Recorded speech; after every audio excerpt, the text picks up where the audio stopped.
Alvin sir ನಮಸ್ಕಾರ. Hi sir, ನಮಸ್ತೆ. Welcome. ನಿಮಗೂ ಅಷ್ಟೇ. ಭಾರ್ಗವ ಕೃಷ್ಣ ಅವರೇ ನಮಸ್ಕಾರ, ವೆಲ್ಕಮ್. ಎಸ್ ಸರ್, ಫಸ್ಟ್ ನಾನು ಟೈಟ್ಲ್ ಬಗ್ಗೆ ಕೇಳ್ತೀನಿ, ಎಲ್ಲರೂ ಅದೇ ಕೇಳೋದು, ಖಂಡಿತ. ಯಾಕೆ ಈ ಟೈಟ್ಲು ಅಂತ. ಸಿ ಓಂ ಅನ್ನೋದು ಶಿವಣ್ಣವ್ರ ಸಿನಿಮಾ, ಉಪ್ಪಿ ಸರ್ ಡೈರೆಕ್ಟ್ ಮಾಡಿರೋ ಸಿನಿಮಾ. ಶಿವಮ್ ಅನ್ನೋದು ಉಪ್ಪಿ ಸರ್ ಆ್ಯಕ್ಟ್ ಮಾಡಿರೋ cinema. So Uppi sir cinema ಟೈಟ್ಲಲ್ಲಿ ಇದ್ದಾರೆ ಅನ್ಸುತ್ತೆ ಸರ್. ಖಂಡಿತ ಉಪ್ಪಿ ಸರ್ ಅವ್ರ ದೊಡ್ಡ ಫ್ಯಾನ್. ಅವ್ರ ಸಿನಿಮಾಗಳನ್ನ ನೋಡ್ಕೊಂಡೆ ನಾವು ಇಂಡಸ್ಟ್ರಿಗೆ ಬಂದಿದ್ವಿ. ಬಟ್ ಉದ್ದೇಶಪೂರ್ವಕವಾಗಿ ಏನು ಓಂ ಶಿವಮ್ ಅನ್ನೋದೇನಿಲ್ಲ, ಕತೆಗೆ ಪೂರ್ವಕವಾಗಿ ನಾವು ಬಿಟ್ಟಿರೋದು. ನಾಯಕನ ಹೆಸರು ಶಿವ, ಮತ್ತೆ ಕ್ಯಾರೆಕ್ಟರ್ನ ನಾವು ಪೋರ್ಟ್ರೇ ಮಾಡಿರೋದು ಅಥವಾ ಒಂದು ಪೆನ್ನು ಪೇಪರ್ ಇಟ್ಕೊಂಡಾಗ ಒಂದು ಪಾತ್ರನ ಸೃಷ್ಟಿ ಮಾಡುವಾಗ ನಮಗೆ ಒಂದಿಷ್ಟು ಕಲ್ಪನೆಗಳಿರುತ್ತೆ, ಈ ಕ್ಯಾರೆಕ್ಟರ್ ಅಥವಾ ಈ ಪಾತ್ರ ಹೀಗೆ ಇದೇ ರೀತಿಯಲ್ಲಿ ಬರಬೇಕು ಅನ್ನೋದು.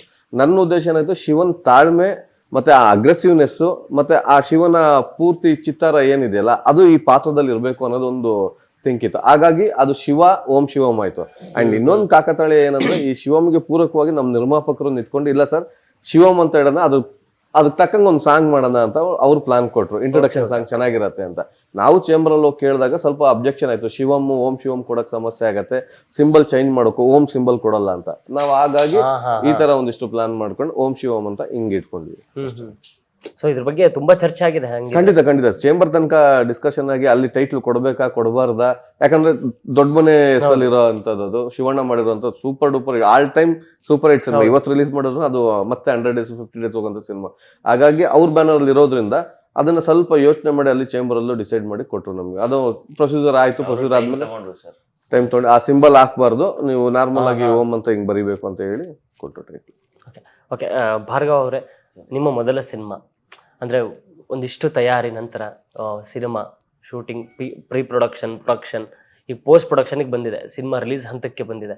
ಸೊ ಅಂದರೆ ನಿಮ್ಗೆ ಹೆಂಗೆ ಅನಿಸ್ತಿದೆ? ಅಂದರೆ ಮೊದಲು ಪ್ರೀ ಪ್ಲ್ಯಾನ್ಡ್ ಇದ್ರಾ ಅಥವಾ ಮೊದಲೆಲ್ಲ ಇದೇ ಏಮಿತ್ತ, ಹೇಗೆ?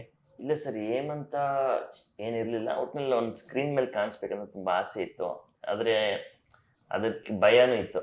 ಎಷ್ಟು ಆಸೆ ಇತ್ತು ಅಷ್ಟೇ ಭಯನೂ ಇತ್ತು. ಹೌದು. ಅದೊಂದು ಆಪರ್ಚುನಿಟಿ ತರ ಡೈರೆಕ್ಟರ್ ಪ್ರೊಡ್ಯೂಸರ್ ಏನೋ ಕುತ್ಕೊಂಡು ಮಾತಾಡ್ಬೇಕಾದ್ರೆ ಏನೋ ಒಂದು ಫೈನಲೈಸ್ ಆಗಿ ಅದಕ್ಕೆ ನನಗೆ ಬಂತು. ನನಗೆ ಬಂದಾಗನು ನನಗೆ ಏನ್ ಮಾಡೋದು ಭಯ ಆಗುತ್ತೆ ಅಂತ ಒಂದು ಭಯ ಇತ್ತು. ಬಟ್ ಒಂದು 6 months ನಾನು ನೀಟಾಗಿ ಟ್ರೈನ್ ಅಪ್ ಮಾಡಿ ಯಾವ್ದಿನ ಸರ್ ಎಲ್ಲ ಈ ಮಗುನ ತಿದ್ದಿ ಟ್ರೈನ್ ಅಪ್ ಮಾಡ್ತಾರಲ್ಲ, ಈಗ ನಾನು ಅದೇ ಕೇಳೋಣ ಅಂತಿದ್ದೆ. ಅಂದ್ರೆ ನೀವು ಹೇಳ್ತಿದ್ರಲ್ವಾ ಟೈಟ್ಲ್ ಅಲ್ಲಿ ಓಂ ಶಿವಂ, ಶಿವ ಅನ್ನೋ ಪಾತ್ರಕ್ಕಿರುವಂತಹ ಆ ಉಗ್ರ ರೂಪನು ತೋರಿಸ್ಬೇಕು, ಒಂದು ಸಾಫ್ಟ್ ಕ್ಯಾರೆಕ್ಟರ್ ತೋರಿಸ್ಬೇಕು. ಬಟ್ ಇವ್ರು ನೋಡ್ತಿದ್ರೆ ಆ ಸಾಫ್ಟ್ ಕ್ಯಾರೆಕ್ಟರ್ ಅಷ್ಟೇ ಕಾಣ್ತಿದೆ ನಮ್ಗೆ. ಸಿನಿಮಾದಲ್ಲಿ ಕಾಣುತ್ತೆ. ಆ ಸಿನಿಮಾದಲ್ಲಿ ಕೂಡ ಆಕ್ಟ್ ಮಾಡಿಸ್ಬೇಕಾದ್ರೆ ಆ ಸಿನಿಮಾದಲ್ಲಿ ಸರ್ ಇಲ್ಲೆಷ್ಟು ಡ್ರಾ ಇದೆ, ಉಗ್ರ ರೂಪದಲ್ಲಿ ತೋರ್ಸೋದಕ್ಕೆ ತುಂಬಾ ಪ್ರಯತ್ನ ಪಟ್ಟಿರೋದು ನನ್ನ ಫೈಟ್ ಮಾಸ್ಟರ್ಗಳು. ಒಂದು ವೈಲೆಂಟ್ ವೇಲು ಇವರನ್ನ ಒಂದು 6 ತಿಂಗಳು ನಿಂತ್ಕೊಂಡು ರಿಹರ್ಸಲ್ ಕೊಟ್ಟು ಪ್ರಾಕ್ಟೀಸ್ ಮಾಡಿಸಿದ್ದು. ಜೊತೆಗೆ ಕೌರವ್ ವೆಂಕಟೇಶ್ ಮಾಸ್ಟರ್ ಫೈಟ್ ಅನ್ನ ಕಂಪೋಸ್ ಮಾಡಿದ ಅವ್ರ ಜೊತೆಲಿ ಇವಾಗ ನರಸಿಂಹ ಮಾಸ್ಟರ್ ಅಂತ 3 ಜನ ಫೈಟ್ ಮಾಸ್ಟರ್ ವರ್ಕ್ ಮಾಡಿದ್ದಾರೆ. ಪ್ರತಿಯೊಬ್ರು ಒಂದೊಂದು ಫೈಟ್ ಅಲ್ಲಿ ತೀಡಿ ಅದಕ್ಕೆ ಏನ್ ಪೂರಕವಾಗಿ ಬೇಕು ಎಲ್ಲ ತಯಾರಿ ಮಾಡಿಸಿದ್ರೆ. ಅದಕ್ಕಿಂತ ಮುಂಚೆ ನಾನು ಹೇಳ್ದಂಗೆ ವೈಲೆಂಟ್ ವೇಲ್ ಅವರು ಒಂದು 6 ತಿಂಗಳು ಇಟ್ಕೊಂಡು ಅವ್ರಿಗೆ ರಿಹರ್ಸಲ್ ಕೊಟ್ಟು ಅವ್ರ ಅಸಿಸ್ಟೆಂಟ್ಸ್ಗಳೆಲ್ಲ ಕೆಲಸ ಮಾಡಿ ನನಗೆ ಕಳ್ಸಿಕೊಟ್ಟಿದ್ದಾರೆ. ಹಾಗಾಗಿ ಆ ಉಗ್ರ ರೂಪ ಮತ್ತೆ ನಾಗೇಶ್ ಮಾಸ್ಟರ್ ಆ ಸಾಂಗ್ ಅಲ್ಲಿ ಉಗ್ರ ರೂಪ ರೀತಿ ಏನ್ ಬರಬೇಕು ಆ ಮೂಮೆಂಟ್ಸ್ ಇಂದ ಹಿಡಿದು ಅವ್ರ ಅಸಿಸ್ಟೆಂಟ್ಗಳು ಅವರು ನಿಂತ್ಕೊಂಡು ಮಾಡ್ಸಿದ್ದಂತೂ ಅವ್ರು ಇರೋದಕ್ಕೆ ನನಗೊಂದಿಷ್ಟು ಇನ್ನೊಂದು ಸ್ವಲ್ಪ ಶಕ್ತಿ ಮತ್ತೆ ಧೈರ್ಯ ಆಯ್ತದು. ನಿಮ್ಗೆ ಹೆಂಗ್ ಅನಿಸ್ತು ಅಂದ್ರೆ ಆ ಸಾಫ್ಟ್ ಕ್ಯಾರೆಕ್ಟರ್ ಒಂದು ಲವ್ ಶೇಡ್ ಬಿಟ್ಟು ಈ ಉಗ್ರ ರೂಪ ಅನ್ನೋದು ಏನಿದೆ, ಈ ಸರ್ ಹೇಳ್ದಾಗೆ ಆ ಫೈಟ್ಸ್ ಶೇಡ್ ಏನ್ ಲವ್ ಅಥವಾ ಲವ್ ಏನಿತ್ತು ಅದೆಲ್ಲ ಈಸಿಯಾಗಿ ಏನೋ ಒಂದು ಆಯ್ತು. ಅದಕ್ಕೂ ಕಷ್ಟಪಟ್ಟಿದ್ದೀವಿ, ಟ್ರೈನಿಂಗ್ ತಗೊಂಡಿದ್ದೆ ಎಲ್ಲ. ಲವ್ ಮಾಡೋದಕ್ಕೂ ಟ್ರೈನಿಂಗ್ ತಗೊಂಡಿದ್ದೆ. ಹೌದಾ? ಎಸ್ ಹೇಳಿ. ಆಯ್ತು, ಅದಾಗ್ತಾ ಇದ್ದಂಗೆ ಇಮಿಡಿಯೇಟ್ ಆಗಿ ಈ ತರ ಕ್ಯಾರೆಕ್ಟರ್ ಚೇಂಜ್ ಆಗುತ್ತೆ ಅಂತ ಗೊತ್ತಾಗುತ್ತಲ್ವಾ, ಅವಾಗ ಹಿಂಗೆ ಏನು ಅಂತ ಸ್ವಲ್ಪ ಕನ್ಫ್ಯೂಷನ್ ಇತ್ತು. ಕನ್ಫ್ಯೂಷನ್ ಟೈಮ್ ಅಲ್ಲಿ ಸರ್ ನೋಡು ಇದನ್ನ ಇದೇ ತರ ಬರ್ಬೇಕು, ಯಾಕಂದ್ರೆ ನೀನ್ ಇದೇ ಮೂಡಲ್ಲಿ ಇರ್ಬೇಕು. ಇದು ನನ್ಗೆ ಒಂದಷ್ಟು ರೆಫರೆನ್ಸ್ ಕೊಟ್ಟಿದ್ರು ಸರ್, ಈ ತರ ಕ್ಯಾರೆಕ್ಟರ್ ಪಿಕ್ಚರೈಸೇಷನ್ ಈ ತರ ಬೇಕು ನನ್ಗೆ, ಇದೇ ತರ ಬರುತ್ತೆ, ಇದನ್ನ ನೀಟಾಗಿ ನೋಡ್ಕೊ ಒಂದ್ಸರಿ. ಯಾಕಂದ್ರೆ ಎಂದ್ರ ರಾ ಅಂತ ನಾವು ಬಂದ್ಮೇಲೆ ಕಂಪ್ಲೀಟ್ ಆಗಿ ಅದೇ ಹೋಗ್ಬಿಡ್ಬೇಕು. ಅದು ಇದೆರಡು ಮಿಕ್ಸ್ ಮಾಡಕ್ ಆಗಲ್ಲ ಸರ್. ಹೌದೌದು, ನಿಜ. ಸೊ ಅದು ಇದೇನಿದೆ ಇದ್ ನೋಡ್ಕೊ, ಹಿಂಗೇ ಬರ್ಬೇಕು. ಫುಲ್ ರಾ ಅಂತ ಏನ್ ಬರುತ್ತೋ ಮಾಸ್ ತೋರಿಸ್ಬೇಕು, ಮಾಸ್ ಆದ್ಮೇಲೆ ಇದು ಲವ್ ಸಬ್ಜೆಕ್ಟ್ ಎಲ್ಲ ಮುಗಿದ್ಮೇಲೆ ಮಾಸ್ ಸಬ್ಜೆಕ್ಟ್ ಹೋಗಿದ್ದು. ಎಷ್ಟೊಂದ್ ಸರಿ ಸರ್ ನನ್ಗೆ ವೈಲೆಂಟ್ ವೇಲು ಸರ್ ಮಾಸ್ಟರು ಅವ್ರ ಸ್ಟುಡಿಯೋ ಹೋಗ್ತಾ ಇದ್ದೆ ಪ್ರಾಕ್ಟೀಸ್ಗೆ. ಸರ್ ಬಂದಿರೋದೇ ಗೊತ್ತಿಲ್ಲ ನನ್ಗೆ, ಮೊನ್ನೆ ರೀಸೆಂಟ್ ಆಗಿ ಗೊತ್ತಾಗಿದ್ದು. ಸರ್ ಹೊಸ್ಕೊಂಡ್ ನೋಡ್ತಾ ಇದ್ ನೀವೇನ್ ಮಾಡ್ತಾ ಇದ್ರಿ ಏನು ಅಂತ ನೋಡ್ತಾ ಇದ್ರು ಅಂತ ಮೊನ್ನೆ ಹೇಳಿದ್ರು ನನ್ಗೆ. ಅವ್ರು ಬಂದಿರೋದೇ ಗೊತ್ತಿಲ್ಲ, ಫೋನ್ ಮಾಡಿ ಸರ್ ಈ ತರ ಹೋಗ್ತಾ ಇದೀನಿ, ಆಯ್ತಪ್ಪ ಹೋಗ್ಬಾ ಅಂತ ಹೇಳಿದಾರೆ. ಬಟ್ ನೋಡೋಣ ಇವನ್ ಏನ್ ಮಾಡ್ತಾನೆ ಹೆಂಗ್ ಮಾಡ್ತಾನೆ ಅಂತ ಅವ್ರು ಎಲ್ಲೋ ಒಂದ್ ಕಡೆ ಇದ್ದು ನೋಡ್ತಾ ಇದ್ರು. ಓಕೆ ಸರ್, ನನ್ಗೆ ಇನ್ನೊಂದು ಡೌಟ್ ಬಂದಿದ್ದೇನು ಅಂದರೆ, ಈಗ ಓಂ ಶಿವಂ ಅನ್ನುವಂಥ ಟೈಟ್ಲ್ ನೋಡ್ತಾರೆ ಅಥವಾ ಟೈಟ್ಲ್ ಕೇಳ್ತಾರೆ, ಎಲ್ಲರೂ ಆಡಿಯನ್ಸ್ ಜನರಲ್ ಆಗಿ ಏನು ತಿಳ್ಕೊತಾರೆ, ಒಂದು ಶಿವನ ಆ ರಿಲೇಟೆಡ್ ಮೈಥಾಲಜಿಕಲ್ ಪುರಾಣಗಳ ಬಗ್ಗೆ ಇರುವಂತಹ ಸಿನಿಮಾನ ಅಂತ ಟೈಟ್ಲಲ್ಲಿ ನೋಡ್ಬೇಕಾದ್ರೆ ಅನ್ಸುತ್ತೆ.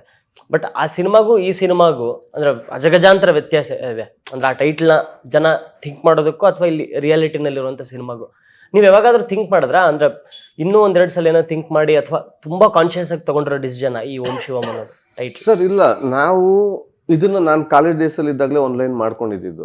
ಇದು ಸಿನಿಮಾದ ಶಿವಂ ಕತೆ ಆಕ್ಚುಲಿ ಫಸ್ಟ್ ಇದು ರಾಕ್ಷಸಿ ಅಂತ ಒಂದು ಟೈಟ್ಲ್ ಮಾಡ್ಕೊಂಡಿದ್ದೆ ನಾನು, ಹೀರೋಯಿನ್ ಓರಿಯೆಂಟೆಡ್ ಸಬ್ಜೆಕ್ಟ್. ಇಲ್ಲೂ ಅಷ್ಟೇ ಕ್ಯಾರೆಕ್ಟ್ರು, ಹೀರೋಯಿನ್ಗೂ ಡೆಪ್ತ್ ಕ್ಯಾರೆಕ್ಟರ್ ಇದೆ ಈ ಸಿನಿಮಾದಲ್ಲೂ.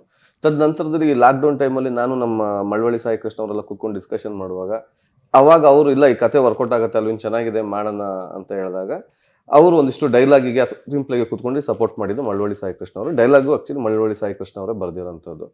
ಅದು ಒಳ್ಳೆ ಟೆಕ್ನಿಷಿಯನ್ಸ್ಗಳನ್ನ ಇಟ್ಕೊಂಡು ಮಾಡಿದ್ವಿ ಸರ್. ನಮಗೆ ಇಡೀ ಸಿನಿಮಾದಲ್ಲಿ ಡೆಬ್ಯೂ ಹೀರೋ ಮಾತ್ರ, ಪ್ರೊಡ್ಯೂಸರು ಡೆಬ್ಯೂ ಅಲ್ಲ. ಅವರು ತುಂಬಾ ವರ್ಷದಿಂದ ಕನಸುಗಳನ್ನ ಕಂಡಿದ್ದಾರೆ, ಸಿನಿಮಾ ಮಾಡ್ಬೇಕಂತ ಆಕ್ಟಿಂಗ್ಗೋಸ್ಕರ ಅಲ್ಲಿ ಇಲ್ಲಿ ಚಾನ್ಸಿಗೋಸ್ಕರ ಸುತ್ತಾಡಿದ್ದಾರೆ. ಅದಾದ್ಮೇಲೆ ಒಂದು ಡಿಸಿಷನ್ ತಗೊಂಡು ಇವತ್ತೆಲ್ಲ ನಾಳೆ ಸಿನಿಮಾ ಓನ್ ಪ್ರೊಡಕ್ಷನ್ ಮಾಡ್ತೀನಿ ಅಂತ ಅವ್ರ ಮಗನಿಗೋಸ್ಕರ ಮಾಡಿದ್ದಾರೆ ಪ್ರೊಡ್ಯೂಸರ್. ಹಾಗಾಗಿ ಅವ್ರದ್ದು ಡೆಬ್ಯೂ ಅಂತ ಹೇಳಕ್ಕಾಗಲ್ಲ, ಅವ್ರಿಗೂ ತುಂಬಾ ಅನುಭವಗಳಿದೆ, ಎಕ್ಸ್ಪೀರಿಯನ್ಸ್ ಇದೆ, ಓಡಾಡಿದ್ದಾರೆ.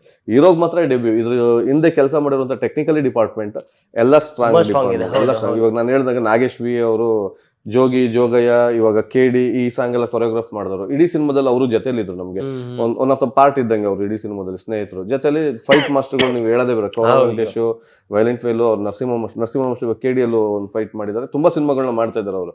ಇದ್ರ ಜೊತೆಲಿ ಎಡಿಟರ್ ಬಂದ್ಬಿಟ್ಟು ನಮ್ಮ ಸತೀಶ್ ಚಂದ್ರಯ್ಯ ಅಂತ ತುಂಬಾ ಸಿನಿಮಾಗಳು ಮಾಡಿದ್ದಾರೆ. ಸ್ಟೇಟ್ ಅವಾರ್ಡ್ ಸಿನಿಮಾ ಒಂದು ಸಿನಿಮಾಕ್ಕೂ ಲಾಸ್ಟ್ ಇಯರ್ ಒಂದು ಸಿನಿಮಾಕ್ಕೂ ಇದಾಗಿದೆ ಅವ್ರದ್ದು. ಜೊತೆಲಿ ಕ್ಯಾಮ್ರಾಮನ್ ಬಂದು ವೀರೇಶ್ ಎಂಟಿ ಅಂತ ತುಂಬಾ ತಮಿಳು ತೆಲುಗು ಸಿನಿಮಾಗಳೆಲ್ಲ ಮಾಡಿದ್ದಾರೆ, ಕನ್ನಡನೂ ಮಾಡಿದ್ದಾರೆ. ಆತ್ಮೀಯ ಸ್ನೇಹಿತರು, 4 ಸಿನಿಮಾ ಕಂಟಿನ್ಯೂ ಜೊತೆಲಿ ಕೆಲಸ ಮಾಡಿದ್ವಿ. ಇದ್ರ ಜೊತೆಲಿ ಮ್ಯೂಸಿಕ್ ಡೈರೆಕ್ಟರ್ ವಿಜಯ್ ಅಡ್ಲಿ ಅಂತ ತುಂಬಾ ಅದ್ಭುತವಾಗಿ ಸಾಂಗ್ ಕೊಡಿ. ನೀವು ಆಲ್ರೆಡಿ ಸಾಂಗ್ ಕೇಳಿದ್ದೀರಾ. ಈಗ ಆ ಶಿವನ್ ಸಾಂಗ್ ನ ಶ್ರೀರಾಮ್ ತಪಸ್ವಿ ಅಂತ NM ಕೀರವಾಣಿ ಅವರ ಅಸಿಸ್ಟೆಂಟ್ ಅವ್ರು ಬರ್ದಿರೋದು, ಹೈದರಾಬಾದ್ ಅವರು. ಇನ್ನು 3 ಸಾಂಗ್ ನ ಒಂದು ನಮ್ಮ ಕವಿರಾಜ್ ಸರ್ ಬರ್ದಿದ್ದಾರೆ, ಒಂದು ನಾಗೇಂದ್ರ ಪ್ರಸಾದ್ ಸರ್ ಬರ್ದಿದ್ದಾರೆ, ಇನ್ನೊಂದು ಗೌಸ್ಪೀರ್ ಅವ್ರು ಬರ್ದಿದ್ದಾರೆ. ಇದಿಷ್ಟು ಟೆಕ್ನಿಕಲ್ ಡಿಪಾರ್ಟ್ಮೆಂಟ್ ಸ್ಟ್ರಾಂಗ್ ಆಗಿ ಇಟ್ಕೊಂಡೆ ಕೆಲಸ ಮಾಡಿ. ಯಾಕಂದ್ರೆ ಒಬ್ಬ ಹೀರೋ ಹೊಸದಾಗಿದ್ದಾನಂದ್ರೆ ಅವ್ನ ಸುತ್ತ ಇರುವಂತ ಪಾತ್ರಧಾರಿಗಳು ಅಥವಾ ಟೆಕ್ನಿಷಿಯನ್ಸ್ ತುಂಬಾ ಸ್ಟ್ರಾಂಗ್ ಇರೋ. ಇನ್ನು ಪಾತ್ರಧಾರಿಗಳ ವಿಚಾರಕ್ಕೆ ಬಂದ್ರೆ ಕಾಕ್ರೋಚ್ ಸುದೀಪ್ ಸರ್ ಬಗ್ಗೆ ನಾವ್ ಹೇಳಂಗೆ ಇಲ್ಲ. ಇದೇನಿದೆ ಇದು ಒಂದು ರೂಪ ಅಷ್ಟೇ, ಇದು ಬಿಟ್ಟು ಇನ್ನೊಂದು ರೂಪ ಇದೆ ಅವ್ರದ್ದು. ಸಿನಿಮಾದಲ್ಲಿ 2 ಶೇಡ್ ಅಲ್ಲಿ ಪ್ಲೇ ಆಗ್ತಾರೆ. ಒನ್ ಆಫ್ ದ ಹೀರೋ ಅಂತ ಹೇಳಿದ್ರು ತಪ್ಪಾಗಲ್ಲ ಇಡೀ ಸಿನಿಮಾದಲ್ಲಿ ಅವರು. ಇನ್ನು ನಮ್ ರವಿ ಕಾಳೆ ಸರ್ ಅವರು ಟಫ್ ಕಾಪ್ ಆಗಿ ಪೊಲೀಸ್ ಆಫೀಸರ್ ಆಗಿ ಪ್ಲೇ ಮಾಡಿದ್ದಾರೆ. ಇನ್ನು S ಶೆಟ್ಟಿ ಸರ್, ವರ್ಧನ್, ಮತ್ತೆ ನಮ್ಮ ಅಪೂರ್ವ ಮೇಡಮ್, ಲಕ್ಷ್ಮಿ ಮೇಡಮ್, ಬಾಲರಾಜ್ ಬಾಡಿ ಅವರು, ರೋಬೋ ಗಣೇಶ್, ತುಂಬಾ ಆರ್ಟಿಸ್ಟ್ ಗಳನ್ನ ಇಟ್ಕೊಂಡು ಪ್ಲೇ ಮಾಡಿದೀವಿ ಸರ್. ಮತ್ತೆ ನೀವ್ ಹೇಳಿರೋ ಪ್ರಕಾರ ಶಿವಮ್ಗೆ ಅದೇನ್ ಹೇಳಿದ್ರಲ್ಲ ಸರ್, ಇವಾಗ ಓಂ ಸಿನಿಮಾ ಬಂತು, ಆ ಸಿನಿಮಾ ಟೈಟ್ಲಿಗೂ ಅಥವಾ ಓಂ ಅನ್ನೋ ಇದಕ್ಕೂ ಸಂಬಂಧನೇ ಇಲ್ಲ. ಜೊತೆಲಿ ಅದನ್ನ ಸ್ವಸ್ತಿಕ್ ಅಂತ ಬಂತು, ತುಂಬಾ ಡಿಫ್ರೆಂಟ್. ಎಲ್ಲ ಡಿವೋಷನಲ್ ಟೈಟಲ್ಸ್ ಗಳೇ, ಅದನ್ನು ಡಿವೋಷನಲ್ ಟೈಟಲ್ಸ್ ಗಳು. ಇಲ್ಲಿ ಓಂ ಶಿವಮ್ ಅಷ್ಟೇ ಡಿವೋಷನಲ್ ಟೈಟ್ಲೆ, ಬಟ್ ಆ ಕ್ಯಾರೆಕ್ಟರ್ ಹೇಳಿದ್ನಲ್ಲ ನನ್ನ ಪೋರ್ಟ್ರೇ ಆಗಿರೋ ರೀತಿ, ಹಾಗಾಗಿ ಓಂ ಶಿವಮ್ ಆಗಿದೆ ಹೊರತು ಆ ಹೆಸರಿಗೋಸ್ಕರ ಸಿನಿಮಾ ಮಾಡಿಲ್ಲ ನಾವು. ಸಿನಿಮಾದ ತಿರುಳು ಮತ್ತೆ ಹೀರೋ ಕ್ಯಾರೆಕ್ಟರ್ ಜೊತೆಲಿ ಟ್ರಾವೆಲ್ ಆಗಂತ ಪಾತ್ರಗಳನ್ನೆಲ್ಲ ಇಟ್ಕೊಂಡು ಓಂ ಶಿವಮ್ ಅಂತ ಮಾಡಿದ್ವಿ. ಓಂ ಶಿವಮ್ ಅಂದ್ರೆ ಬ್ರಹ್ಮಾಂಡ ಅಲ್ಲ ಸರ್, ಆ ಬ್ರಹ್ಮಾಂಡದೊಳಗೆ ಸುತ್ತುವಂತ ಪಾತ್ರಧಾರಿಗಳೇ ಸುತ್ತ ಇರೋದು. ಇವಾಗ S Shetty sir, Vardhan sir, ಎಲ್ಲ ಪಾತ್ರಧಾರಿಗಳು ಈ ಓಂ ಸುತ್ತಾ ಇದ್ದಾರೆ. ಏನು ಅನ್ನೋದು ಕಥೆಯಲ್ಲಿ ಇಲ್ಲ. ನಿಜ ನಿಮ್ಗೆ ಉಪ್ಪಿ ಸರ್ ಇನ್ಫ್ಲೂಯೆನ್ಸ್ ಬಹಳ ಇದೆ. ಖಂಡಿತ ಆಬ್ವಿಯಸ್ಲಿ. ನಾನು ಅದೇ ಹೇಳಿದ್ನಲ್ಲ, ನನ್ನ ಸ್ಕೂಲ್ ಡೇಸ್ ಗಳಿಂದನೂ ದೊಡ್ಡ ಫ್ಯಾನ್. ಒನ್ ಟೈಮ್ ಅಲ್ಲಿ ಆ ಯಂಗರ್ ಜನರೇಷನ್, ನಾವು ಇನ್ನು 19, 18, 15 ಇದ್ದಾಗ ಲವ್ ಮಾಡ್ಬೇಕಂದಾಗ ರವಿ ಸರ್ ಫ್ಯಾನ್ ಆಗ್ತಿದ್ವಿ. PUC ಬರ್ತಿದ್ದಾಗೆ ಅದೇನೋ ಗೊತ್ತಿಲ್ಲ, ಉಪ್ಪಿ ಸರ್ ಮೈನಲ್ಲಿ ಬಂದಿದ್ರು.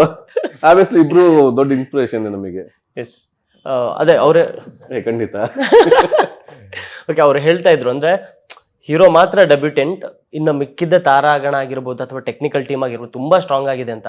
ಸೊ ಇಂಥ ದೊಡ್ಡ ಸ್ಟ್ರಾಂಗ್ ಟೀಮ್ ಮಧ್ಯೆ ನೀವು ಹೊಸಬ್ರಾಗಿ ಒಂದಿಷ್ಟು ನರ್ವಸ್ನೆಸ್ ಇರುತ್ತಲ್ವಾ? ಈ ರವಿ ಕಾಳೆ ಸರ್ ಬಂದಾಗ ಆಗಿರ್ಬೋದು, ಕಾಕ್ರೋಚ್ ಸುದಿ ಅವ್ರು ಬಂದಾಗ ಆಗ್ಬೋದು, ಅವ್ರ ಜೊತೆ ಒಂದು ಟಗ್ ಆಫ್ ವಾರ್ ಇರ್ಬೇಕಾದ್ರೆ ಒಂದೇನೋ ನರ್ವಸ್ನೆಸ್. ಟ್ರೈನಿಂಗ್ ಆದ್ಮೇಲೆ ಫಸ್ಟ್ ಶಾಟ್ ಕ್ಯಾಮ್ರಾ ಇಟ್ಟು ಸರ್ ಮಂಡ್ಯಲ್ಲಿ, ಒಂದು 200 ಜನ ಕ್ರೌಡ್ ಸರ್. ಫಸ್ಟ್ ಡೇನೆ ಅಲ್ಲಿ ಸರ್ಗೆ ಆಲ್ರೆಡಿ ಬೇರೆ ಒಂದು ಸಿನಿಮಾ ಮಾಡಿದ್ರು, ಸೊ ಅಲ್ಲಿ ಕಾಂಟ್ಯಾಕ್ಟ್ ಇತ್ತು ಸರ್. ಸೊ ಅಲ್ಲಿ ಲೊಕೇಶನ್ ಚೆನ್ನಾಗಿದೆ ಅಂತ ಹೋಗಿ ಪ್ಲಾನ್ ಮಾಡ್ಕೊಂಡು ಬಂದಿದ್ವಿ. ಅಲ್ಲಿ ಇಟ್ಟಿದ ತಕ್ಷಣ ಏನ್ ಸುತ್ತ ಜನ ತುಂಬ್ಕೊಂಡ್ಬಿಟ್ರು. First take, second take, 3 take ಆಯ್ತು. ನರ್ವಸ್ ಸ್ಟಾರ್ಟ್ ಆಗುತ್ತೆ ನನಗೆ. ಡೈರೆಕ್ಟರ್ ಸರ್ 1 ನಿಮಿಷ ಕಾಫಿ ತರಿಸಿ ಅಂದ್ಬಿಟ್ಟು ತರಿಸಿದ್ರು. ಕಾಫಿ ಕುಡಿಬೇಕಾದ್ರೆ ಒಂದು ಮಾತು ಹೇಳಿದ್ರು ಸರ್, ನೋಡಿ ಇಲ್ಲಿರೋರೆಲ್ಲ ಕುರಿಗಳೇ, ನೀನೊಬ್ನೇ ಹುಲಿ ಇಲ್ಲಿ, ನೀನೇನ್ ಮಾಡಿ ಗೊತ್ತಿಲ್ಲ, ಜನ ನಿನ್ನ ಮೆಚ್ಬೇಕಷ್ಟೇ, ಮಾಡು. ಆ ಟೇಕ್ ಒಂದು ಮಾಡಿದೆ ಸರ್. ಅಲ್ಲಿಂದ ಅವಾಗ ಟ್ರಾಕ್ ಲೈಟ್ ಆಗಿ ಸ್ವಲ್ಪ ಬಂದೆ ಸರ್, ಯಾಕಂದ್ರೆ 200 ಜನ ಮಧ್ಯ, ಆಮೇಲೆ ಒಂದು ಅಪೂರ್ವ ಮ್ಯಾಮ್ ಇದ್ರು ನನ್ಗೆ ಅವ್ರ ಜೊತೆ ಕಾಂಬಿನೇಷನ್ ಇದ್ದು, ಅವಾಗ ಸ್ವಲ್ಪ ಟ್ರಾಫಿಕ್ ಬಂದೆ.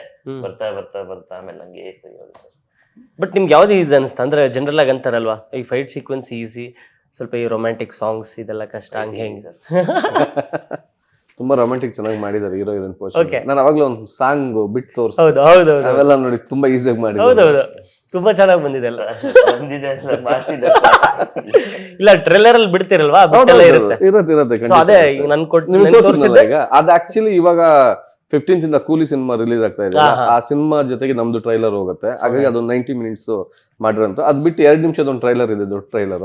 ಅದ್ರೊಳಗೆ ಇನ್ನೊಂದಿಷ್ಟು ಇವ್ರು ರೊಮ್ಯಾಂಟಿಕ್ ವಿಷಯಗಳು, ಹೀರೋ ಹೀರೋಯಿನ್ ಕಾಂಬಿನೇಷನ್ಸ್ ಗಳು ಎಲ್ಲ ಚೆನ್ನಾಗಿದೆ ಅದ್ರೊಳಗೆ. Nice sir. ಸರ್ ಯಾವ್ದು ಬಿಡ್ತಾರಲ್ಲ ಸರ್, ಫೈಟ್ ಅವ್ರಿಗೆ ಹೆಂಗ್ ಬೇಕು ಹಂಗೆ ಕಾಂಪ್ರಮೈಸ್ ಆಗ್ತಿರ್ಲಿಲ್ಲ, ಅದೇ ತರ ಇದು ಅಷ್ಟೇ ಸರ್. ಇಲ್ಲ ಇವ್ರಿಬ್ರು ಇರೋದ್ರಿಂದ ಅವ್ರಿಬ್ರನ್ನ ಬಿಟ್ಟು ನಾನು ಹೋಗಿ ಮಾನಿಟರ್ ಮಾಡಕ್ಕಾಗತ್ತೆ ಸರ್ ಆ ಸೀನ್ ಎಲ್ಲ? ಮಾನಿಟರ್ ಮಾಡಿರೋ ಅಲ್ಲ ನೀವೆಲ್ಲ ಮಾಡಿರೋದು, ನೀವಲ್ವಾ ಅಲ್ಲ ಸೀನ್ ಗಳೆಲ್ಲ ಮಾಡಿರೋದು? ಈಗ ಅವ್ರು ಬೇಕಂದಾಗ ನಾನು ಮಾಡ್ಲೇಬೇಕಲ್ವ ಸರ್. ನೋಡಿ ಸರ್ ಇನ್ನೊಂದು ಅಂದ್ರೆ ಟ್ರೈಲರ್ ನೋಡ್ಬೇಕಾದ್ರೆ ಒಂದು ಲವ್ ಟ್ರ್ಯಾಕ್ ಸ್ಟಾರ್ಟ್ ಆಗುತ್ತೆ. ಹೌದು. ಲವ್ ಇರುತ್ತೆ, ಎಮೋಷನ್ಸ್ ಇದೆ, ಅಲ್ಲಿ ಡ್ರಗ್ಸ್ ಬರುತ್ತೆ, ಗನ್ಗಳು ಬರುತ್ತೆ, ವೈಲೆನ್ಸ್ ಬರುತ್ತೆ, ಮಾಫಿಯಾ ಇದೆ. ಸೊ ಎಲ್ಲ ಇದೆ. ಎಕ್ಸಾಕ್ಟ್ಲಿ ಏನಿರುತ್ತೆ ಅಂತ ಓಂ ಶಿವಂ ಅಲ್ಲಿ? ಸರ್ ಓಂ ಶಿವಂ ನಾನು ಅವಾಗ ನಿಮ್ಗೆ ಹೇಳಿದೆ ಉಪ್ಪಿ ಸರ್ ಬಗ್ಗೆ, ರವಿ ಸರ್ ಬಗ್ಗೆ. ಹೌದು ಹೌದು sir Uppi sir, Ravi sir ಎಷ್ಟೋ ಸಿನಿಮಾಗಳೆಲ್ಲ ಆಕ್ಟ್ ಮಾಡ್ಬಿಟ್ಟಿದ್ದಾರೆ. ಕೈಯಲ್ಲಿ ಒಂದು ಹೂವ ಇಟ್ಕೊಂಡು ಗಿಟಾರ್ ಇಟ್ಕೊಂಡು ಇಡೀ ಕರ್ನಾಟಕದ ಹೆಣ್ಮಕ್ಳಿಗೆಲ್ಲ ಫೇವರೇಟ್ ಹೀರೋ ಆಗ್ಬಿಟ್ಟಿದ್ದಾರೆ. ಮತ್ತೆ ಅವ್ರ ವೇ ಆಫ್ ಎಕ್ಸ್ಪ್ರೆಸ್ ಇದಾರಲ್ಲ ಸರ್, ಲವ್ ಅನ್ನೋದು, ಅದು ಅರ್ಥನೇ ಬೇರೆ. ರವಿ ಸರ್ ಇದ್ರೊಳಗೆ ಒಂದು ಸಾಂಗು ಅಥವಾ ಎಕ್ಸ್ಪ್ರೆಷನ್, ರೀ ರೆಕಾರ್ಡಿಂಗ್, ಅಂಶಲೇಖ, ಅದು ನಾವು ಇದು ಮಾಡಕ್ಕೆ ಇವತ್ತಿಗೂ ಪ್ರೇಮಲೋಕ ಸಿನಿಮಾನ 100 ಸತಿ ನೋಡೋದ್ರೂ ಬೇಜಾರಲ್ಲ. ಆ ಸಾಂಗ್ಸ್ಗಳು, ಪ್ರತಿಯೊಂದು ಸೀನ್ಸ್ಗಳು, ರವಿ ಸರ್ ಬಂದು ಪ್ರಪೋಸ್ ಮಾಡೋ ಸೀನ್ಸ್ಗಳು ಸೇಮ್. ಉಪ್ಪಿ ಸರ್ದು ಒಂದಿಷ್ಟು ಸಿನಿಮಾಗಳು ನೋಡಿದಾಗ ಅವ್ರು ಪ್ರಪೋಸ್ ಮಾಡೋ ರೀತಿನೇ ಬೇರೆ. ಒಡಿ ಬಡಿ, ರಕ್ತ, ಕೈಯಲ್ಲಿ ಬ್ಲಡ್, ಕೂಗಾಟ, ಕಿರ್ಚಾಟ, ರೈನ್ ಎಫೆಕ್ಟ್ ಇರುತ್ತೆ. ಬಟ್ ಇಬ್ರದ್ದು ಲವ್ವೇ ಅಲ್ಲ ಸರ್. ಅವ್ರು ಪ್ರಪೋಸ್ ಮಾಡ್ತಿದ್ದು, ಅವ್ರು ಹೇಳಕ್ ಹೊರಟಿದ್ದು ಲವ್ವೇ. ಉಪ್ಪಿ ಸರ್ ಎಕ್ಸ್ಪ್ರೆಸ್ ಮಾಡಿದ್ದು ಲವ್ವೇ. ಸೇಮ್ ನಮ್ಮ ಸಿನಿಮಾದಲ್ಲೂ ಅಷ್ಟೇ ಲವ್ವೇ. ಅದ್ರ ಆಂಗಲ್ ಮಾತ್ರ ಚೇಂಜ್ ಆಗಿರುತ್ತೆ. ಒಂದು ಪ್ರೀತಿನ ಉಳಿಸ್ಕೊಳಕ್ಕೆ ಹೀರೋಯಿನ್ ಎಷ್ಟೆಲ್ಲ ಒದ್ದಾಡ್ತಾಳೆ, ಹೀರೋಗೆ ಎಷ್ಟೆಲ್ಲ ಸಪೋರ್ಟ್ ಮಾಡ್ತಾಳೆ ಹೀರೋಯಿನ್ ಅನ್ನೋದ್ರ ಮೇಲೆ ಪ್ಲೇ ಮಾಡಿದ್ವಿ ಸರ್. ಲವ್ ಮಾಡೋದು ತುಂಬಾ ಈಸಿ ಸರ್. ಈಗಿನ ಜನರೇಷನ್ಗೆ ಏನಾಗಿದೆ ಅಂದ್ರೆ, ಕೈಯಲ್ಲಿ ಎಲ್ಲರ ಕೈಯಲ್ಲೂ ಆಂಡ್ರಾಯ್ಡ್, ಆಪಲ್ ಮೊಬೈಲ್ ಇರೋದ್ರಿಂದ ವಾಟ್ಸಪ್, ಫೇಸ್ಬುಕ್, ಚಾಟಲ್ಲಿ ಒಂದು ಪಿಂಕ್ ಕಳ್ಸಿದ್ರೆ ಸಾಕು, ನಾಳೆನೇ ಅದು ಲವ್ ಆಗುತ್ತೆ. ನಾಡಿದ್ದು ಡೇಟಿಂಗು, ತಿರ್ಗಾಡ್ತಾರೆ. ಮದ್ವೆ ತನಕ ಬರೋದ್ರೊಳಗೆ ಆಲ್ರೆಡಿ ಬ್ರೇಕಪ್ ಮಾಡ್ಕೊಂಡು ಇನ್ನೊಂದ್ ಕಡೆ ಹುಡ್ಕಾಡಿರ್ತಾರೆ. ಬಟ್ ಇದೇ 10-15 ವರ್ಷದಿಂದ ಆ ಲವ್ನ ಪಡ್ಕೊಳ್ಳೋದಕ್ಕೋಸ್ಕರ ಅಥವಾ ಕಾಪಾಡೋದಕ್ಕೋಸ್ಕರ ತುಂಬಾ ಪ್ರಯತ್ನ ಪಡೋರು, ತುಂಬಾ ಟ್ರೈ ಮಾಡೋರು. ನಿಮಗೆ ಆ ಟೀನೇಜ್ ಲವ್ ಇದೆಯಲ್ಲ ಸರ್, ಅದು ತುಂಬಾ ಪ್ಯೂರ್ ಆಗಿರತ್ತೆ. ಅಲ್ಲಿ ಎಷ್ಟೇ ಕಷ್ಟ ಬರ್ಲಿ ಬೇಕು ಅನ್ಸತ್ತೆ ನಮಗೆ, ಅವಳು ಬೇಕು ಅಥವಾ ಅವ್ನು ಬೇಕು ಅನ್ನೋದಿರತ್ತೆ. ಏನೆಲ್ಲ ರಿಸ್ಕ್ ತಗೊಳಕ್ ರೆಡಿ ಇರ್ತೀವಿ. ಒನ್ಸ್ ನಾವು 25 ದಾಟಿದಾಗ ಥಿಂಕಿಂಗ್ ಲೆವೆಲ್ಲೇ ಬೇರೆ ಆಗಿರುತ್ತೆ. ಆ 30 ಆದ್ಮೇಲಂತೂ ಮುಗೀತು ಬಿಡಿ. ಹೆಣ್ಮಕ್ಳಾಗಿರ್ಲಿ ಗಂಡ್ ಮಕ್ಳಾಗಿರ್ಲಿ ಯೋಚನೆ ಮಾಡೋದು ಕಮರ್ಷಿಯಲ್ ಮಾತ್ರ. ಎಷ್ಟಿಗೆ ಬಾಳ್ತಾನೆ ಇವನು, ಎಷ್ಟು ಕೋಟಿ ಇದೆ, ಎಷ್ಟು ಲಕ್ಷ ದುಡಿತಾನೆ ಅಂತ. ಹೆಣ್ಮಕ್ಳು ಚೆನ್ನಾಗಿದಾರ, ಚೆನ್ನಾಗಿಲ್ಲ. 35 ದಾಟಾದ್ಮೇಲೆ ಮುಗಿತಾ, ಅವಳು ಹೆಂಗೆ ಇದ್ರು ನಡೀತದೆ, ಇವ್ನು ಹೆಂಗೆ ಇದ್ರು ನಡೀತದೆ, ಅದು ಬೇರೆ ತರ. ಬಟ್ ಆ ಯಂಗ್ ಡೇಸ್ ಅಲ್ಲಿ, ಆ ಟೀನೇಜ್ ಅಲ್ಲಿ 19ರಿಂದ 21 ವರ್ಷದೊಳಗೆ ಲವ್ ಇದೆಯಲ್ಲ, ತುಂಬಾ ಸೈಕಲ್ ಹೊಡಿತೀವಿ, ತುಂಬಾ ಸರ್ಕಸ್ ಮಾಡ್ತೀವಿ, ಸುಮ್ಮನಾದ್ರೂ ಅವಳ ಮನೆ ಮುಂದೆ ಹೋಗಿ ನಿಂತ್ಕೊಳ್ತೀವಿ. ಇಷ್ಟೆಲ್ಲದ್ರ ಮಧ್ಯದಲ್ಲಿ ಆ ಲವ್ ನ ಉಳಿಸ್ಕೊಳಕ್ಕೆ ಪರದಾಡ್ತೀವಲ್ಲ, ಸೊ ಅವಳು ಬೇಕು ಅಂತ. ನೀವು ನೋಡಿ ಸರ್, ಆ ಟೀನೇಜ್ ಅಲ್ಲಿ ಲವ್ ಸ್ಟಾರ್ಟ್ ಆಗಿ ತುಂಬಾ ಸ್ಟ್ರಾಂಗ್ ಆಗಿರುತ್ತೆ. ಬಟ್ ನಿಮ್ಗೆ ಆಮೇಲೆ ಸ್ಟಾರ್ಟ್ ಆಗಿರೋದು ಅದು ಸ್ಟ್ರಾಂಗ್ ಆಗಿರಲ್ಲ. ಅದಕ್ಕೆ ಬೇರೆ ಬೇರೆ ಥಿಂಕಿಂಗು, ಬೇರೆ ಬೇರೆ ಆಯಾಮಗಳು ಪಡ್ಕೊಂತ ಹೋಗ್ತಾ ಇರುತ್ತೆ. ಅದೇ ರೀತಿಯಲ್ಲಿ ಇಲ್ಲಿ ಟೀನೇಜ್ ಅಲ್ಲಿ ಲವ್ ಮಾಡಿರೋದನ್ನ, ಅದನ್ನ ಉಳಿಸ್ಕೊಳೋದಕ್ಕೆ ಇಬ್ರು ಏನೆಲ್ಲ ಹೋರಾಡ್ತಾರಲ್ಲ, ಇವ್ರಿಷ್ಟು ವಿಲನ್ಗಳ ಮಧ್ಯದಲ್ಲಿ ನೀವ್ ಯೋಚನೆ ಮಾಡಿ. ಒಬ್ರು ರವಿ ಕಾಳೆ ಅನ್ನೋ ಒಂದು ಕ್ಯಾರೆಕ್ಟರ್ ಮಧ್ಯದಲ್ಲಿ, ಸುದೀಪ್ ಸರ್ ಅನ್ನೋ ಒಂದು ಕ್ಯಾರೆಕ್ಟರ್ ಮಧ್ಯದಲ್ಲಿ, ಯಶ್ ಶೆಟ್ಟಿ, ವರ್ಧನ್, ಈ ರೋಬೋ ಗಣೇಶ್, ಇವರೆಲ್ಲ ಮಾಡಿದ್ರಾಗ ಇನ್ನೊಬ್ರು ಮೇನ್ ವಿಲನ್ ಅವ್ರಮ್ಮನ ಮಧ್ಯದಲ್ಲಿ ಈ ಪ್ರೀತಿನ ಹೆಂಗ್ ಉಳಿಸ್ಕೊಳ್ತಾರೆ ಅನ್ನೋದೇ ಸಿನಿಮಾದ ಒಂದು ಅಷ್ಟು ವಿಷಯಗಳು ಹೋಗುತ್ತೆ. So nice. ನೀವೆಲ್ಲಾದ್ರೂ ಸಿನಿಮಾದಲ್ಲಿ ಆಕ್ಟ್ ಮಾಡ್ಬೇಕಾದ್ರೆ ನಿಮ್ ಲವ್ ಸ್ಟೋರಿ ಯಾವ್ದಾದ್ರು ಹಿಂಗಾಗಿತ್ತಲ್ವ ಅಂತ ಏನಾದ್ರು ಅನ್ಸ್ತಾ? ಇಲ್ಲ, ನಿಮ್ಮ ಅಪ್ಪಾಜಿ ಏನ್ ನೋಡಲ್ಲ ಬಿಡಿ ಇಂಟರ್ವ್ಯೂ. ನಾವು ಅವರೊಬ್ಬರಿಗೆ ಸಪರೇಟ್ ಸರ್ ಇದು ಬಂಡೆ ಇಲ್ಲ ಅಂತ ಹೇಳ್ತಾರೆ. ಇಲ್ಲಿ ಸಾಕಾಗಿಲ್ಲ ಅಂತ ದುಬೈಲಿ ಹೋಗ್ಬರೋ ಹೋಗಿ ಬಂದ ಒಂದು 5 ವರ್ಷ ಇಲ್ಲೇ ಇರತ್ತ. ಅವೆಲ್ಲ ಪ್ರತಿಯೊಬ್ರು ಜೀವನದಲ್ಲಿ ಇರತ್ತೆ ಸರ್. ಅವ್ರು ಹೇಳ್ಕೊಳ್ತಿಲ್ಲ. ಈಗ ಇಷ್ಟ ಆಗಿರ್ತೈತೆ ಸರ್, ನಾನು ಅವ್ರಿಗೆ ಹೇಳ್ಕೊಂಡಿಲ್ಲ ಅದ್ರ ಪ್ರೀತಿನೇ ಆಗಲ್ಲ ಸರ್. ಅದು ಒಂದೇ ಆದ್ರೂ ಮನ್ಸಲ್ಲಿ ಇರತ್ತಲ್ಲ. ಇಷ್ಟ ಆಗಿತ್ತು, ಇಷ್ಟ ಅಷ್ಟೇ ಕೇಳ್ತೀರ ಅಂತ ಹೇಳಿಲ್ಲ, ಇಷ್ಟ ಆಗಿದೆ. ಪ್ರತಿಯೊಬ್ರಿಗೂ ಇರುತ್ತೆ. ನಮ್ ಪ್ರೊಡ್ಯೂಸರ್ ಕೇಳಿದ್ರೆ, ನಮ್ ಪ್ರೊಡ್ಯೂಸರ್ ಕೇಳಿದ್ರೆ, ಮತ್ತೆ ಇವಾಗ ಒಪ್ಪಿಲ್ಲ, ನಮ್ ಪ್ರೊಡ್ಯೂಸರ್ ಕೇಳಿದ್ರೆ ಹೇಳ್ತಾರೆ, ಕನಕಪುರದಿಂದ ಬೆಂಗಳೂರಿಗೆ ಗಾಡಿ ಪೆಟ್ರೋಲ್ ಹಾಕೊಂಡ್ ಬರ್ತಿದ್ದೆ ಅಲ್ವಿ ಸರ್ ನಾನು ಹುಡುಗಿ ನೋಡೋದಿಕ್ಕೆ ಅಂತಾರೆ. ಇಲ್ಲ, ಕೆಲವೊಂದು ಸೀಕ್ವೆನ್ಸ್ ಮಾಡ್ಬೇಕಾದ್ರೆ ಸರ್ ಹೇಳ್ದಾಗೆ, ಆ ಸೀಕ್ವೆನ್ಸ್ ಹೇಳಿದಾಗ ಅದಕ್ಕೊಬ್ಬರು ಆಕ್ಟರ್ ರೆಫರೆನ್ಸ್ಗಳು ಇಟ್ಕೊಂಡಿರ್ತೀವಿ ನಾವು. ಈಗ for example love proposal scene ಅಂದ ತಕ್ಷಣ ಸರ್ ಹೇಳ್ದಾಗೆ ರವಿ ಸರ್, ಅಥವಾ ಆಕ್ಷನ್ ಅಂದ ತಕ್ಷಣ ಈಗ ಅಪ್ಪು ಸರ್ ಅಥವಾ ಯಶ್ ಸರ್, ಈ ತರ ಒಂದು ರೆಫರೆನ್ಸ್ಗಳು ಇರುತ್ತೆ. ಸೊ ನಿಮ್ಮ ರೆಫರೆನ್ಸ್ಗಳು ಏನಿದ್ವು ಅಂತ, ಯಾವ್ದಾದ್ರು ಒಂದು ಸೀಕ್ವೆನ್ಸ್ ಮಾಡ್ಬೇಕಾದ್ರೆ ಅಥವಾ ನಿಮ್ಮ ಸಿನಿಮಾ ಜರ್ನಿನಲ್ಲಿ ನೀವು ಇಷ್ಟಪಡುವಂತ ಆಕ್ಟರ್ಗಳದ್ದು? ಆಕ್ಟರ್ಗಳದ್ದು ಸೀಕ್ವೆನ್ಸ್ ಅಂತ ಅವ್ರದ್ದು ಕಂಪೇರ್ ಮಾಡಿ ಯಾವ್ದು ಇಟ್ಕೊಂಡಿಲ್ಲ, ಬಟ್ ಅದ್ ಯಾವ್ದು ಕೊಟ್ಟಿಲ್ಲ ಸರ್. ಓಕೆ. ಫಸ್ಟ್ ಹೇಳ್ತಾ ಇದ್ರು ಇದನ್ನ ಯಾವ ತರ ಮಾಡ್ಬೋದು ಅಂತ ಯೋಚನೆ ಮಾಡಂತ ಫಸ್ಟ್ ಹೇಳ್ತಾ ಇದ್ರು ನನ್ ಟ್ರೈನಿಂಗ್. ಆಮೇಲೆ ನಾನೇನು ಮಾಡಿದ್ರೆ ಇಲ್ಲ ವರ್ಕೌಟ್ ಆಗಲ್ಲ, ಈ ತರ ಮಾಡ್ಬೇಕಂತ ಅವ್ರು ಅದನ್ನ ಅವಾಗ ಚೇಂಜ್ ಮಾಡ್ತಾ ಇದ್ರು. ಹೇಳ್ತಾ ಇದ್ರು ಫಸ್ಟ್ ನಿಮ್ಗೆ ಏನ್ ಅನ್ಸುತ್ತೆ, ಯಾವ ತರ ಮಾಡ್ಬೋದು ಅಂತ ಕೇಳ್ತಾ ಇದ್ರು ಫಸ್ಟ್. ಅವ್ರು ಲಿಬರ್ಟಿ ಕೊಡೋರು. ನನ್ಗೂ ಹೆಂಗಿದ್ರು ಗೊತ್ತು, ನಾನು ಹೇಳಿದ್ ಒಪ್ಕೊಳ್ಳಲ್ಲ ಅವ್ರು ಅಂತ. ಆದ್ರೂ ಸುಮ್ನೆ ಕೇಳ್ತಾ ಇದ್ರು ಯಾವ ತರ ಮಾಡ್ಬೋದು, ಏನ್ ಅನ್ಸುತ್ತೆ ನಿನ್ಗೆ ಅಂತ. ಆಮೇಲೆ ಆತರ ಮಾಡಿದ್ರೆ ತಪ್ಪಾಗ, ಯಾಕಂದ್ರೆ ನಾನ್ ಹೇಳ್ಕೊಟ್ಬಿಟ್ರೆ ನೀನ್ ಕಲಿಯಲ್ಲ, ನೀನ್ ಫಸ್ಟ್ ಹೇಳ್ಕೊಡಿ, ನೀನ್ ಮಾಡಾದ್ಮೇಲೆ ನಾನ್ ಆಮೇಲೆ ಹೇಳ್ಕೊಟ್ರೆ ಅದ್ ಕಲಿತೀಯ ಅಂತ ಹೇಳ್ತಾ ಇದ್ರೆ ಅವ್ರು. ಓಕೆ. ಅಂದ್ರೆ ನಿಮ್ ಫೇವರೇಟ್ ಆಕ್ಟರ್ ಯಾರು? ಅಂದ್ರೆ ಈಗ ಇನ್ಸ್ಪಿರೇಷನ್ ಅಂತ ಇರುತ್ತಲ್ವ, ನೀವು ಹೇಳಿದ್ರಲ್ಲ. Appu sir. Okay okay, so nice. Meet ಮಾಡಿದ್ರೆ ಯಾವಾಗಾದ್ರೂ? ಮೀಟ್ ಮಾಡಿದೀನಿ ಸರ್. ಓಕೆ. ಅಂದ್ರೆ ಯಾವ ಟೈಮಲ್ಲಿ ಏನಾದ್ರು? ಸರ್ ಬಿಫೋರ್, ನಾನು ಈ ಸಿನಿಮಾ ಟೈಮಲ್ಲಿ ಮೀಟ್ ಮಾಡಿಲ್ಲ ಸರ್. ಬಿಫೋರ್ ಸಿನಿಮಾ ನಾನು ಒಂದ್ಸರಿ ಏರ್ಪೋರ್ಟ್ಗೆ ಹೋಗ್ಬೇಕಾದ್ರೆ ಅಲ್ಲಿ ಒಂದ್ಸರಿ ನೋಡಿದ್ದೆ, ಮಾತಾಡ್ಸಿರ್ಲಿಲ್ಲ. ನನ್ನ ಫ್ರೆಂಡ್ ಜೊತೆ ಹೋದಾಗ ಒಂದ್ಸರಿ ಅಲ್ಲಿ ಕ್ರೌಡ್ ಯಾವ್ದೋ ಒಂದು ಶೂಟಿಂಗ್ ನಡೀತಾ ಇತ್ತು, ನಾವ್ ಏಂತಕ್ಕೋ ಬೇರೆದಕ್ಕೆ ಹೋಗಿದ್ವಿ, ಅಲ್ಲಿ ಸಿಕ್ಕಿದ್ರು ಅವಾಗ ಒಂದ್ಸರಿ ಮಾತಾಡ್ಸಿದ್ದೆ ಅಷ್ಟೇ ಸರ್. ಓಕೆ ಸರ್, ನಿಮಗೆ ಡೈರೆಕ್ಟರ್ಗೆ ಅವರ ಮೊದಲ ಸಿನಿಮಾ, ನಿಮ್ಮ ಒಂದಿಷ್ಟು ವರ್ಷದ ಜರ್ನಿನಲ್ಲಿ 13-14 ವರ್ಷ ಜರ್ನಿನಲ್ಲಿ ಥಿಯೇಟರ್ ಟೀಮಲ್ಲಿ ವರ್ಕ್ ಮಾಡಿ ಬೀದಿ ನಾಟಕಗಳಲ್ಲೆಲ್ಲ ಭಾಗಿಯಾಗಿ ಇವಾಗ ಒಂದು ಸಿನಿಮಾ ಮಾಡ್ತಿದ್ರ. ಮೊದಲ ಸಿನಿಮಾ ಅನ್ನೋದು ಒಂದು ಕನಸಿರುತ್ತೆ, ಅಂದ್ರೆ ಇದೇ ತರ ಪೋರ್ಟ್ರೇ ಆಗ್ಬೇಕು, ಈ ಥರನೇ ಬರಬೇಕು, ಈ ಥರದ್ದು ಜನ ಈ ಥರ ರಿಸೀವ್ ಮಾಡ್ಕೋಬೇಕು ಅನ್ನೋದು. ಸೊ ನಿಮ್ಮ ಮೈಂಡಲ್ಲಿ ಆಡಿಯನ್ಸ್ ಇದನ್ನ ಏನೆಲ್ಲ ಎಕ್ಸ್ಪೆಕ್ಟ್ ಮಾಡ್ಕೊಂಬರ್ಬೇಕು, ಯಾವ ಥರ ರಿಸೀವ್ ಮಾಡ್ಕೋಬೇಕು ಅಂತ? ಸರ್ ಇಲ್ಲ, ನನ್ನ ಕನಸು ತುಂಬಾ ಇದೆ ಸರ್ ಸಿನಿಮಾದಲ್ಲಿ ಹಿಂಗೆ ಮಾಡ್ಬೇಕಂತ. ಅದು ಪ್ರತಿ ಸತಿ ಫಸ್ಟ್ ಟೈಮ್ ಅದನ್ನ ಎಕ್ಸಿಕ್ಯೂಟಿವ್ ಮಾಡೋಕ್ಕಾಗಲ್ಲ. ಕಾರಣ ಪ್ರೊಡ್ಯೂಸರ್ಸ್ ಇಂಪಾರ್ಟೆಂಟ್, ಆರ್ಟಿಸ್ಟ್ಗಳು ಇಂಪಾರ್ಟೆಂಟ್ ಆಗಿರ್ತಾರೆ. ಹೌದು. ಒಂದು ಸಿನಿಮಾ ಪೂರಕವಾಗಿ ಏನೋ ಒಂದ್ ಸ್ವಲ್ಪ ಚೆನ್ನಾಗಿದೆ ಗುರು, ಅಥವಾ ಏನೋ ಕಮರ್ಷಿಯಲ್ ಏನೋ ಆಯ್ತು, ಅಥವಾ ಸಿನಿಮಾದಲ್ಲಿ ಏನೋ ಒಂದ್ ಲೆವೆಲ್ ಹೆಸರಾದ ಆ ಕಂತನೆಲ್ಲ ಪೂರಕವಾಗಿ ಇಲ್ಲಿ ಸ್ಕ್ರೀನ್ ತರಕ್ಕೆ ಈಸಿ ಆಗತ್ತೆ ಹೊರತು ಅದು ಫಸ್ಟ್ ಅಟೆಂಪ್ಟ್ ಅಲ್ಲೇ ಮಾಡಕ್ಕಾಗಲ್ಲ. ಯಾಕಂದ್ರೆ ಇಲ್ಲಿ ನಾವು ಒಂದು ಪ್ರೊಡ್ಯೂಸರ್ನ ಸೇವ್ ಮಾಡೋದಾಗಿರುತ್ತೆ, ಅಥವಾ ಹೊಸ ಹೀರೋ ಅಂದಾಗ ಅವನಿಗೆ ಸ್ಕ್ರೀನ್ ಸ್ಪೇಸ್ ಕೊಡ್ಬೇಕಾಗಿರುತ್ತೆ. ಇನ್ನೊಂದು, ನಾವು ಕಲಾತ್ಮಕವಾಗಿ ಒಂದಿಷ್ಟು ಕೆಲಸ ಥಿಯೇಟರ್ ಬ್ಯಾಕ್ ಗ್ರೌಂಡ್ ಅಲ್ಲಿ ಅಥವಾ ಬೇರೆ ಬೇರೆ ಕಡೆ ವರ್ಕ್ ಮಾಡಿರೋದೆಲ್ಲ ನೋಡ್ತಾ ಹೋದ್ವಿ ಅಂದ್ರೆ ಇನ್ನೂ ಬೇರೆ ಏನೇನೋ ಮಾಡ್ಬೇಕು. ಇದು ಸಾಕಲ್ಲ. ನನ್ ಓಂ ಶಿವಂ ಅಷ್ಟೇ ಇದು ಒಂದು ಸಿನಿಮಾ. ಇದು ಬಿಟ್ಟು ಬೇರೆ ಏನೋ ಒಂದಿಷ್ಟು ಥಾಟ್ ಪ್ರೊಸೀಜರ್ ಇದೆ, ಅದೆಲ್ಲ ಎಕ್ಸಿಕ್ಯೂಟಿವ್ ಮಾಡ್ಬೇಕು ಅನ್ನೋದು ತುಂಬಾ ಆಸೆ ಇದೆ. ಬಟ್ ಇದೊಂದು ಪೂರಕವಾಗಿ ಜನಕ್ಕೆ ಚೆನ್ನಾಗಿ ರೀಚ್ ಆಯ್ತು ಅಂದ್ರೆ ಅದಕ್ಕೆಲ್ಲ ಕನಸಿಗೆ ಪೂರಕವಾಗುತ್ತೆ ಅನ್ಕೊಂಡಿದ್ದೀನಿ ನಾನು ಖಂಡಿತ. ಜೊತೆಲಿ ಸಿನಿಮಾ ಅದೇ ಸೆಪ್ಟೆಂಬರ್ 5ಕ್ಕೆ ರಿಲೀಸ್ ಆಗ್ತಾ ಇದೆ. ಕರ್ನಾಟಕದ ಈ ಹತ್ತತ್ರ ಒಂದು 70-80 ಥಿಯೇಟರ್ಗಳಲ್ಲಿ ರಿಲೀಸ್ ಮಾಡೋ ಪ್ಲಾನ್ ಇದೆ. ವಿಜಯ್ ಸಿನಿಮಾಸ್ ಅವರು ಡಿಸ್ಟ್ರಿಬ್ಯೂಟರ್ಸ್, ಎಲ್ಲಾ ಡಿಸ್ಟ್ರಿಕ್ಟ್ಗಳಿಗೂ ಸಿನಿಮಾನ ರೀಚ್ ಮಾಡ್ತಾ ಇದ್ದಾರೆ. ಅಗೇನ್ ನಮ್ಮ ಇಡೀ ಟೀಮು ಭದ್ರಾವತಿ, ಶಿವಮೊಗ್ಗ, ಮೈಸೂರು, ಮಂಡ್ಯ ಎಲ್ಲಾ ಕಾಲೇಜುಗಳಿಗೆ ವಿಸಿಟ್ ಕೊಡ್ತಾ ಇದೀವಿ ಸದ್ಯದಲ್ಲಿ ನೆಕ್ಸ್ಟ್ ವೀಕ್ ಇಂದ. ದಯವಿಟ್ಟು ಎಲ್ಲ ನೋಡಿ, ಸಿನಿಮಾನ ಥಿಯೇಟರ್ಗೆ ಬಂದು ನೋಡಿ. ಅದ್ರೊಳಗೂ ಸ್ಪೆಷಲಿ ಈ ವರ್ಷ ನಮ್ಮ ಇಂಡಸ್ಟ್ರಿಗೆ ತುಂಬಾ ಒಳ್ಳೆ ವೈಬ್ ಇದೆ, ಒಳ್ಳೊಳ್ಳೆ ಸಿನಿಮಾಗಳು ಜನ ಇಷ್ಟಪಟ್ಟು ನೋಡ್ತಾ ಇದಾರೆ. ಇವಾಗ ಎಕ್ಕ ಆಗಿರ್ಬೋದು, ಸೋ ಆಗಿರ್ಬೋದು, ಅಂಡ್ ಮಾದೇವ ಆಗಿರ್ಬೋದು, ಜೂನಿಯರ್ ಆಗಿರ್ಬೋದು, ತುಂಬಾ ಸಿನಿಮಾಗಳು ಚೆನ್ನಾಗಿ ಹೋಗ್ತಾ ಇದೆ. ಜಂಗಲ್ ಮಂಗಲ್ ಆಗಿರ್ಬೋದು, ನಮ್ಮ ಶೆಟ್ಟಿ ಸರ್ದು, ಶರಣ್ ಸರ್ದು ಚೂಮ್ ಅಂತಾರೋ ಒಳ್ಳೆ ಚೆನ್ನಾಗಾಯ್ತು. ಈ ಸಿನಿಮಾದ ಸಾಲಲ್ಲಿ ಒಳ್ಳೆ ಕಂಟೆಂಟ್ ಇರೋ ಸಬ್ಜೆಕ್ಟ್ ನಮ್ದು. ಸೆಪ್ಟೆಂಬರ್ 5ಕ್ಕೆ ರಿಲೀಸ್ ಆಗ್ತಾ ಇದೆ. ದಯವಿಟ್ಟು ಥಿಯೇಟರ್ಗೆ ಬಂದು ನೋಡಿ ಅಂತ ಹೇಳಕ್ ಇಷ್ಟಪಡ್ತೀನಿ. ಎಸ್ ಸರ್, ನಿಮಗೆ ತುಂಬಾನೇ ಸ್ಪೆಷಲ್ ಆಬ್ವಿಯಸ್ಲಿ ಮೊದಲ ಸಿನಿಮಾ, ಡೆಬ್ಯೂ ಮೂವಿ, ಒಂದಿಷ್ಟು ವರ್ಷಗಳ ಶ್ರಮದ ಜೊತೆ ಇವಾಗ ಸೆಪ್ಟೆಂಬರ್ 5ಕ್ಕೆ ರಿಲೀಸ್ ಆಗ್ತಿದೆ. ನೀವು ಏನೇ ಹೇಳ್ತೀರಾ ಆಡಿಯನ್ಸ್ಗೆ, ನಿಮ್ಮ ಮನಸ್ಸಲ್ಲಿರುವಂತಹ ಭಾವನೆಗಳನ್ನ? ಸರ್, ಒಂದು ಹೊಸ ಹೀರೋನ ಯಾವ ತರ 2-3 ಶೇಡಲ್ಲಿ ಎಷ್ಟು ನೀಟಾಗಿ ತೋರಿಸ್ಬೋದು ಅನ್ನೋದೊಂದು ತೋರಿಸಿದ್ದಾರೆ. ಆಮೇಲೆ ಇಲ್ಲಿ ನಾನು ಒಬ್ಬನೇ ಸರ್ ಹೊಸಬ, ಯಾಕಂದ್ರೆ ಆಡಿಯನ್ಸ್ಗೆ ಅದೇ ಅಲ್ವಾ ಮೈನ್ ನೋಡೋದು. ಸರ್ ಹೊಸಬ್ರು ಅಂದ್ರೆ ಈಗ ಸುಮಾರು ಜನ ಥಿಯೇಟರ್ಗೆ ಬರಲ್ಲ, ಪ್ರಾಬ್ಲಮ್ ಇದ್ದೇ ಇರುತ್ತಲ್ವ ಸರ್ ಹೊಸಬ್ರಿಗೆಲ್ಲ. ನಾನು ಹೇಳೋದು ಇಷ್ಟೇ ಸರ್, ಒಂದ್ಸರಿ ಥಿಯೇಟರ್ಗೆ ಬನ್ನಿ, ನೋಡಿ ಸಿನಿಮಾನ. ಸಾಂಗ್ಸ್ ಇಷ್ಟ ಆಗುತ್ತೆ, ಫೈಟ್ ಇಷ್ಟ ಆಗುತ್ತೆ. ಆಮೇಲೆ ಎಲ್ಲದಕ್ಕೆ ಸರ್ ಹೊಸಬ್ರು ಅಂದಿದ್ರೆ ಅವ್ರನ್ನ ಗುರ್ತಿಸ್ಬೇಕು. ಒಂದು ಮಿಸ್ಟೇಕ್ ಖಂಡಿತ ತಪ್ಪು ಮಾಡಿರ್ತೀನಿ ಸರ್, ತಪ್ಪಾಗಿರುತ್ತೆ ಸರ್. ಅವ್ರಿಗೆ ಗುರ್ತಿಸಿ ಇದಿದೆ, ಈ ತರ ಇದೆ, ತಪ್ಪಾಗಿದೆ ಅಂತ ಏನಾದ್ರು ಒಂದ್ ಹೇಳ್ತಾರಲ್ವಾ, ಹಾಗಾಗಿ ತಿತ್ಕೊಂಡು ಮುಂದೆ ಹೊಸಬ್ರು ಹೋದ್ರೆ ಅದು ಅವರು ಚೆನ್ನಾಗಿರ್ತಾರೆ ಅಂತ, ಅವ್ರಿಗೊಂದು ಫ್ಯೂಚರ್ ಇರುತ್ತೆ. ಆಮೇಲೆ ಓಂ ಶಿವಂ ಗೆದ್ರೆ ಈಗ ಅಲ್ಲಿರೋರು ಎಲ್ಲಾರ್ಗು ಫ್ಯೂಚರ್ ಅಲ್ಲ. ಖಂಡಿತ ಈ ಕಾಂಬಿನೇಷನ್ ಮತ್ತೆ ರಿಪೀಟ್ ಆಗ್ಬೋದಾ ಸರ್? ಖಂಡಿತ. ಆಲ್ರೆಡಿ ಮಾತುಕತೆ ಆಗ್ತಾ ಇದೆ ಇನ್ನೊಂದು ಪ್ರಾಜೆಕ್ಟ್. ಸರ್ ಇನ್ನೊಂದು ಹೇಳಕ್ ನಾನು ಇಡೀ ಸಿನಿಮಾದ ನಮ್ ಸಾಂಗ್ಗಳು ಕ್ರಿಶ್ ಮ್ಯೂಸಿಕ್ ಅಲ್ಲಿ, ಇದು ಪ್ರೊಡ್ಯೂಸರ್ದೇ ಓನ್ ಆಡಿಯೋ ಕಂಪ್ನಿ ಆಗಿದೆ. ನಾವೆಲ್ಲೂ ಹೊರಗಡೆ ಆಡಿಯೋ ಕಂಪ್ನಿಗಳು ಕೊಟ್ಟಿಲ್ಲ. ಕೇಳಿದ್ವಿ ನಾವು, ಅನ್ಕೊಂಡಿರೋ ಆ ಬಜೆಟ್ ಅಥವಾ ಅನ್ಕೊಂಡಿರೋ ಎಕ್ಸ್ಪೆಕ್ಟೇಷನ್ ನಮ್ಗೆ ಸಿಕ್ಕಿಲ್ಲ. ಹಾಗಾಗಿ ಪ್ರೊಡ್ಯೂಸರ್ ತುಂಬಾ ದೊಡ್ಡ ರಿಸ್ಕ್ ತಗೊಂಡು ಇಂಡಸ್ಟ್ರಿಗೆ ನಮ್ದೊಂದು ಹೊಸ ಕಂಪ್ನಿ ಇರಲಿ ಅಂತ ಸ್ಟಾರ್ಟ್ ಮಾಡಿದ್ದಾರೆ. ಜೊತೆಲಿ ನಾನು ಎಲ್ಲಾ ಇಂಡಸ್ಟ್ರಿಯಲ್ಲಿ ಇರೋರಿಗೆ ಕೇಳ್ಕೊಳೋದಷ್ಟೇ, ನಿಮ್ಮ ಸಿನಿಮಾಗಳನ್ನ ನಮ್ಮ ಆಡಿಯೋ ಕಂಪ್ನಿಗಳು ಪರ್ಚೇಸ್ ಮಾಡ್ತಾ ಇದ್ದಾರೆ, ಅದು ಪ್ಲಾನ್ ನಡೀತಾ ಇದೆ. ಖಂಡಿತ ಕಾಂಟ್ಯಾಕ್ಟ್ ಮಾಡಿ. ತುಂಬಾ ದೊಡ್ಡ ಅಮೌಂಟ್ ಇಲ್ಲ ಅಂದ್ರೂ ನಿಮ್ಗೆ ಪರ್ಸೆಂಟೇಜ್ ವೈಸ್ ಅಲ್ಲಿ ಅಥವಾ ಒಂದು ಅಮೌಂಟ್ ಕೊಟ್ಟು ತಗೊಳ್ಳೋ ರೀತಿಯಲ್ಲಿ ಮಾತುಕತೆ ಆಗ್ತಿದೆ. ಸದ್ಯದಲ್ಲೇ ಇದ್ರ ಬಗ್ಗೆ ಮಾಹಿತಿ ನಮ್ಮ ಪ್ರೊಡ್ಯೂಸರ್ ಕೊಡ್ತಾರೆ. ಕ್ರಿಶ್ ಮ್ಯೂಸಿಕ್ ಅಲ್ಲಿ ನಮ್ಮ ಓಂ ಶಿವಂ ಎಲ್ಲಾ ಸಿನಿಮಾದ ಹಾಡುಗಳು ಸಿಗತ್ತೆ. ದಯವಿಟ್ಟು ಕೇಳಿ, ಲೈಕ್ ಮಾಡಿ, ಸಬ್ಸ್ಕ್ರೈಬ್ ಮಾಡಿ ಅಂತ ಕೇಳ್ಕೊಳ್ತೀನಿ. Yes, thank you so much ಇಬ್ರಿಗೂ ಕೂಡ. ಓಂ ಶಿವಂ, ನಿಮ್ಮ ಸಿನಿ ಕರಿಯರ್ನಲ್ಲಿ ಒಂದು ಒಳ್ಳೆ ಸಿನಿಮಾ ಆಗಲಿ, ತುಂಬ ಮೆಚ್ಚುಗೆ ಪಡ್ಕೊಳ್ಳಿ.